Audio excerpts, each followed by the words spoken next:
The Interstellar Combat Academy was older than most of the civilizations that sent cadets there. It stood at the convergence of trade routes and political influence, a place where species from across the spiral arm tested their best in an environment designed to strip away all illusions. Every graduate left changed, but not every cadet survived the program's rigors. The humans arrived without fanfare.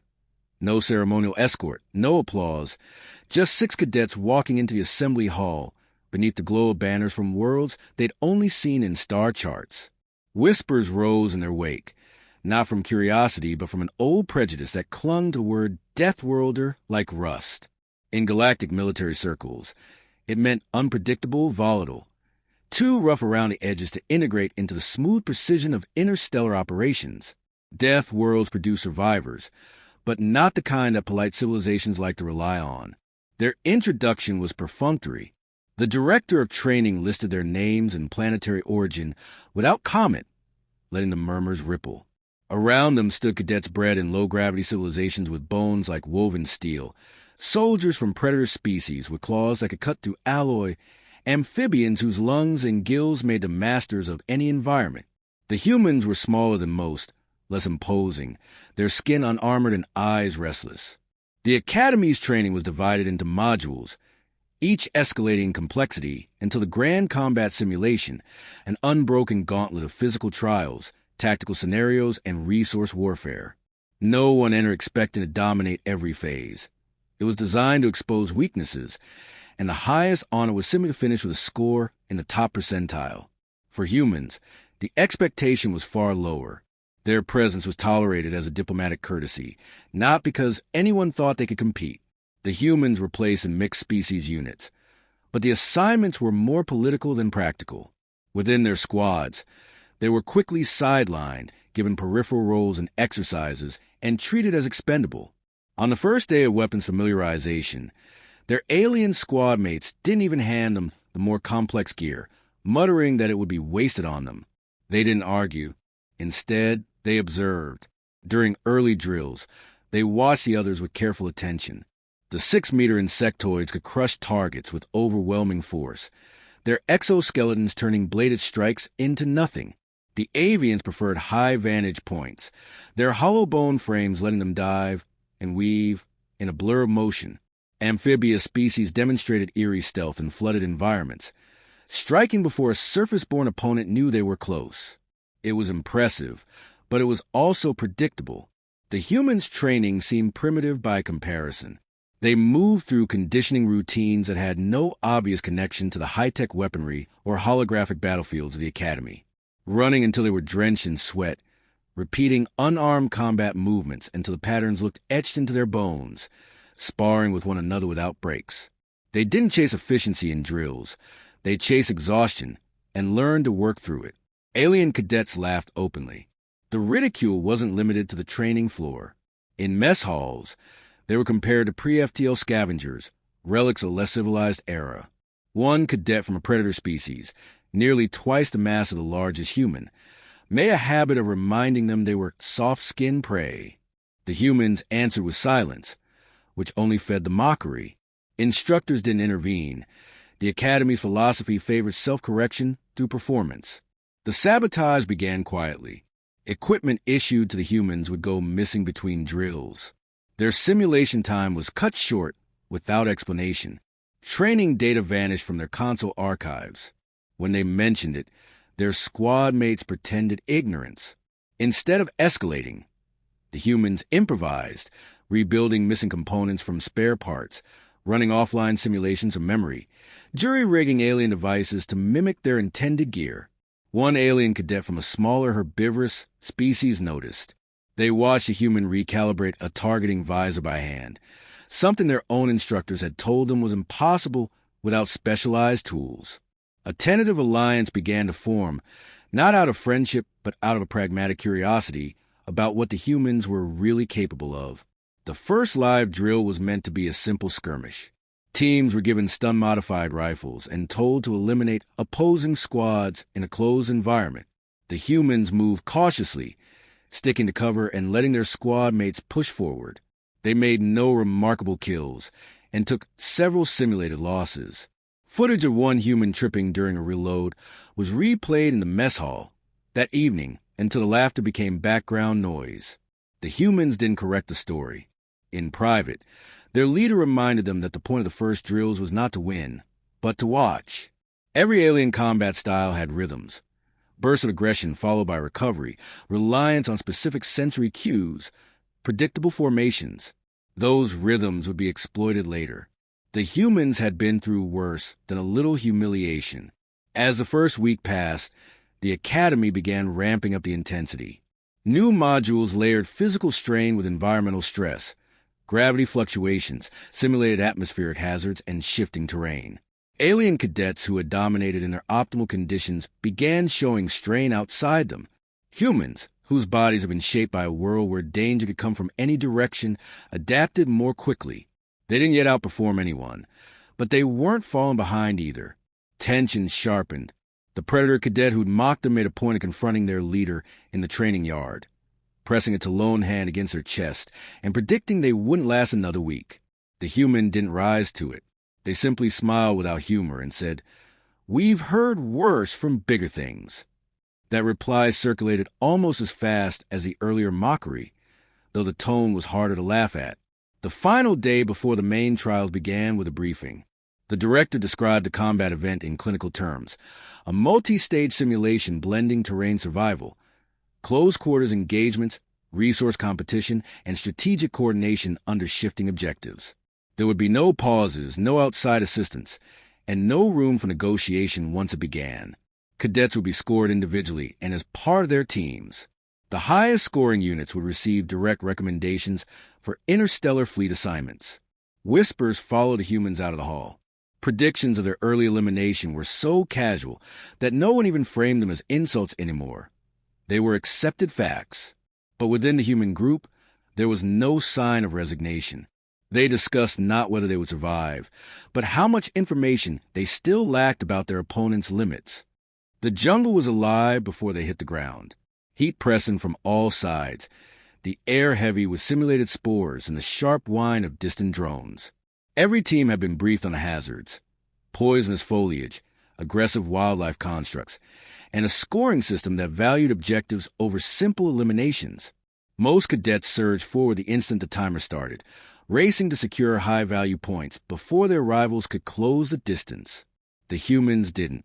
They moved as if they had all the time in the galaxy, weaving through dense cover, marking terrain features, and watching the movement of other teams through gaps in the foliage. Predator species crashed ahead, shredding obstacles in their path, their raw power undeniable but noisy. Amphibians hugged the waterlines, using currents to mask their approach. Avian cadets took to the trees, leaping from branch to branch with dazzling agility. The humans vanished into the undergrowth, setting trip lines and vines, smearing their visors with mud to cut glare, and letting the noise of others mask their own advance. The first drone that detected them didn't last long. One human dropped from a branch above, jamming a shock knife into its sensory core before it could sound an alarm. Hours passed. Alien teams began to slow, breathing hard under the unrelenting heat. Some species relied on environmental stabilizers built into their suits, but they drained energy quickly, forcing cool-down breaks. Humans kept moving. They drank sparingly, ate quickly, and adjusted their pace to conserve energy without ceding ground. By the end of the first stage, they had fewer confirmed kills than most, but their objective score, quietly accumulated from hidden caches and sabotage markers, put them higher than anyone expected. The second stage shifted without pause, depositing them in a labyrinth of shattered towers and narrow alleys. The urban simulation favored species with advanced sensor arrays, and alien cadets surged ahead, mapping routes and locking down choke points. The humans stayed in shadow, moving only when line of sight was broken. They used debris not just for cover but for deception, knocking over scrap to draw enemies into dead ends, placing heat sources near broken vents to mislead thermal scans, leaving behind faint sound recordings that mimic retreating footsteps. A squad of insectoids blocked one corridor entirely, their armored bulk turning the narrow space into an impenetrable wall. Rather than waste time or resources trying to force their way through, the humans split into two units, scaled opposite buildings without using powered grips, and crossed via a half-collapsed skybridge. The maneuver avoided confrontation and shaved precious minutes off their route, letting them reach the extraction beacon before most of the other teams realized the path was clear. Their tactics started drawing attention. In the observation hall, instructors replayed footage of a human pulling an injured teammate over rubble, weapons still firing one-handed to keep opponents pinned. Another clip showed them advancing through a toxic fog simulation without slowing, trusting their breathing apparatus entirely rather than hesitating, as some alien teams did. The resilience and trust in their gear stood out. But what unsettled the watching aliens more was how the humans rarely spoke during high-pressure moments, communicating instead with small gestures and shifts in formation. Stage 3 paired them with unfamiliar species and forced mixed teams. Most aliens disliked it. They trained with their own kind for a reason, relying on shared instincts and cultural combat norms. Humans adjusted without complaint. They took on leadership by action, not rank, pointing out threats, assigning positions, and giving their temporary allies the freedom to work within their strengths.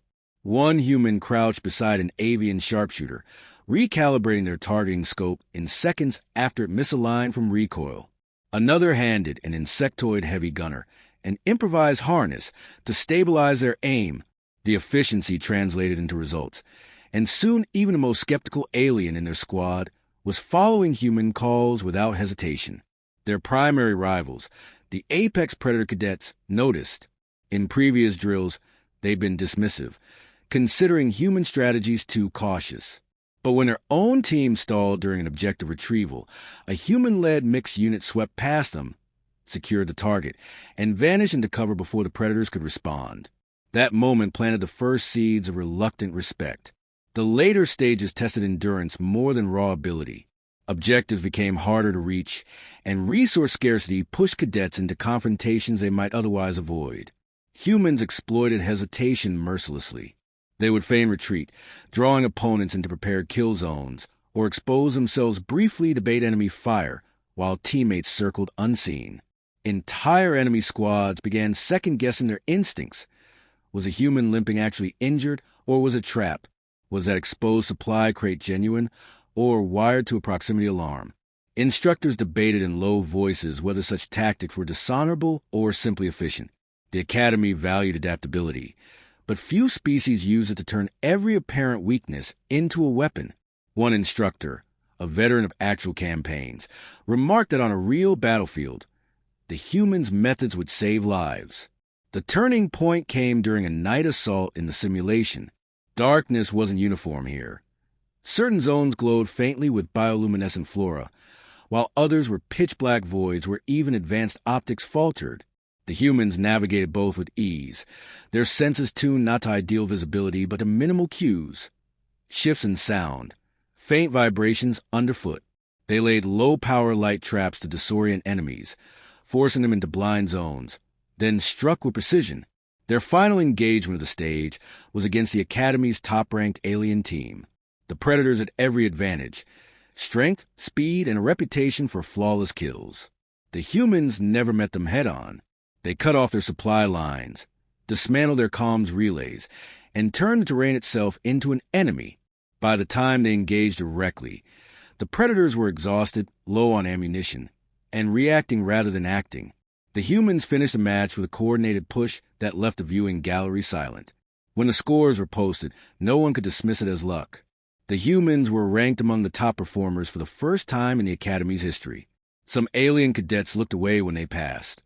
Others stared openly, trying to reconcile the frail-looking Deathworlders with the warriors who had outlasted, outmaneuvered, and outthought opponents built for war. The humans didn't celebrate. They simply returned to their quarters, stripping gear and running quiet maintenance checks. They knew the event wasn't over yet, and the next stage would strip away whatever comfort the others still had in thinking the humans had already peaked. What they'd done so far wasn't their limit. It was still part of the plan. The debriefing hall was cold, the air tinged with the faint ozone scent of overworked projectors. Cadets stood in formation, while the lead instructor read out the rankings. There was no commentary, no congratulatory tone, only the data. The humans' position was undeniable. Their points had placed them not just in the upper tier, but ahead of many, who had been predicted to dominate from the start. The murmurs began immediately, a mixture of disbelief, irritation, and reluctant acknowledgement. Several alien cadets demanded explanations.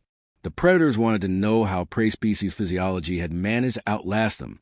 The avians were baffled at how slower ground-bound opponents could match their precision in vertical combat. The insectoids, proud of their brute strength, couldn't reconcile losing to those who lacked natural armor. The humans answered plainly.